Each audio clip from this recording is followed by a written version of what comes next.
Welcome to the 8th lecture of highway pavement material and road drainage work. So today we will see which are the different types of road drainage works what we do for the roads, mostly for the flexible pavements, right?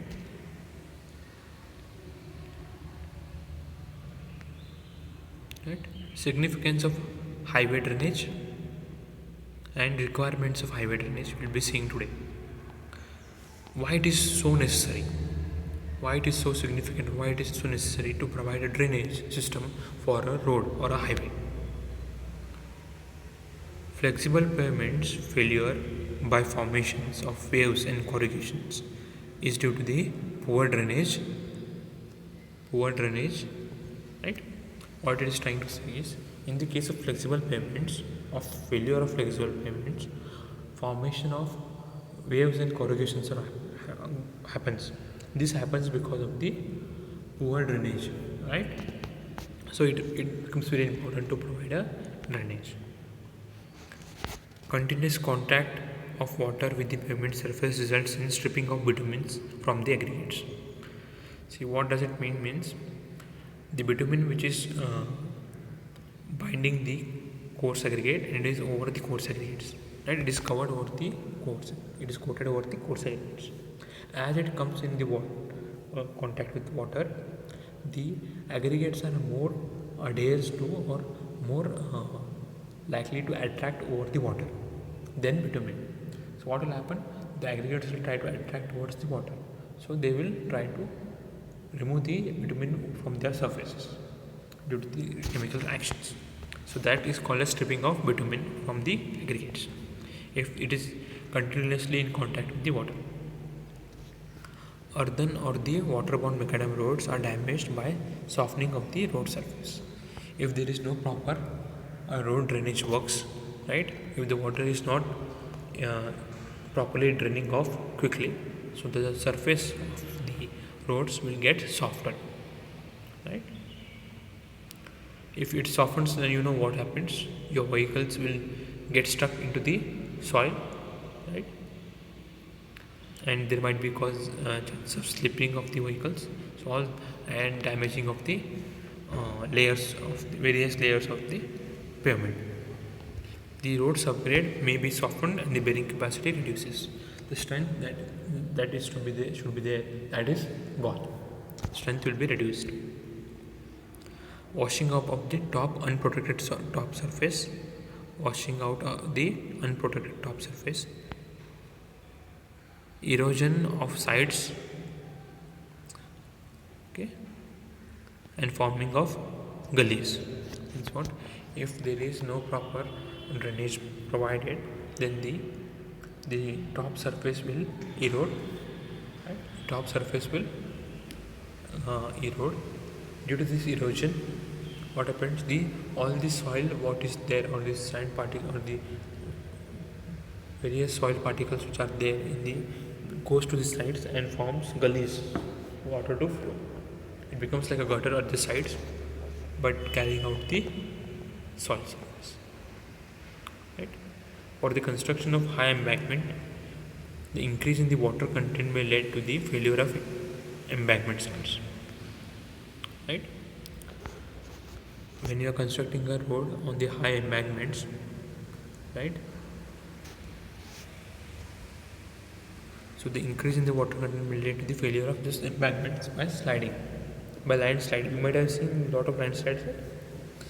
You might have heard, you might have seen the pain newspapers. This happens because the embankment of these roads are not proper. So when it comes in contact and water for a longer period, those soils will slide over that existing surface.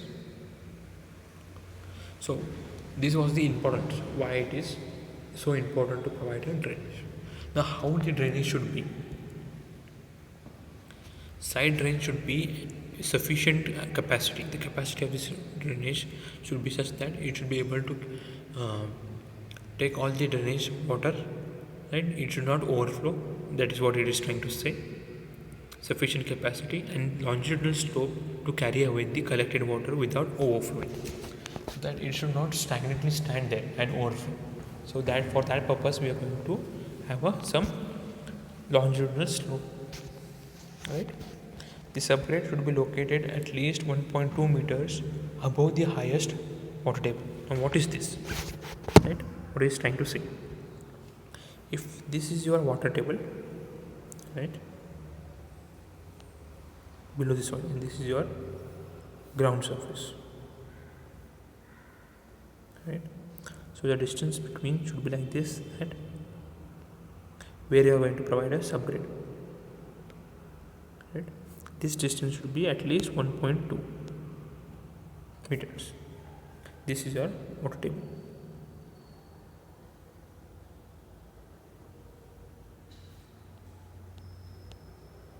This is your water table, highest water table it is. So that distance between the subgrade and the water table should be at least 1.2 meters, right? Where the topography of area is such that water flows towards the roadway, intercepting drains are to be adequate capacity to be constructed parallel to the roads. If this is your roadway, right, and there are, due to the topography, due to the side high rise sides on the both the sides, what happens is the water might try to enter like this from both the sides.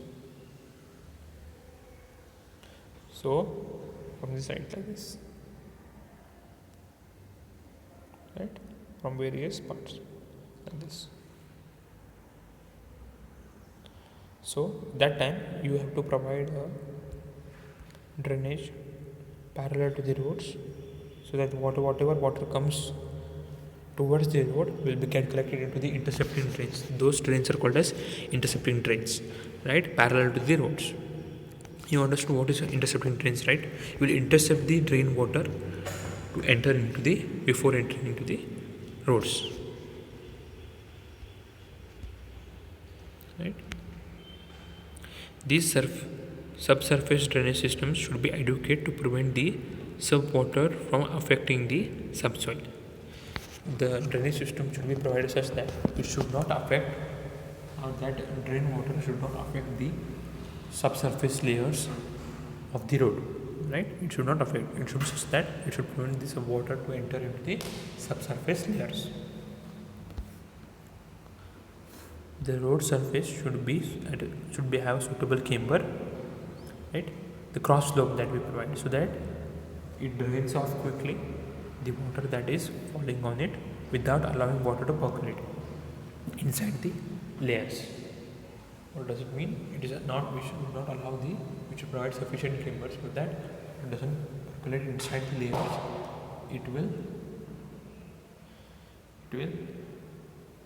quickly drain off from the road surface. All the drainage structure should be adequately designed to drain off the water immediately without overflooding. It should not be that, it should not happen that it overflows and then cause a failure of design of drainage systems. So it should be adequately designed that there is no overflowing of drain water.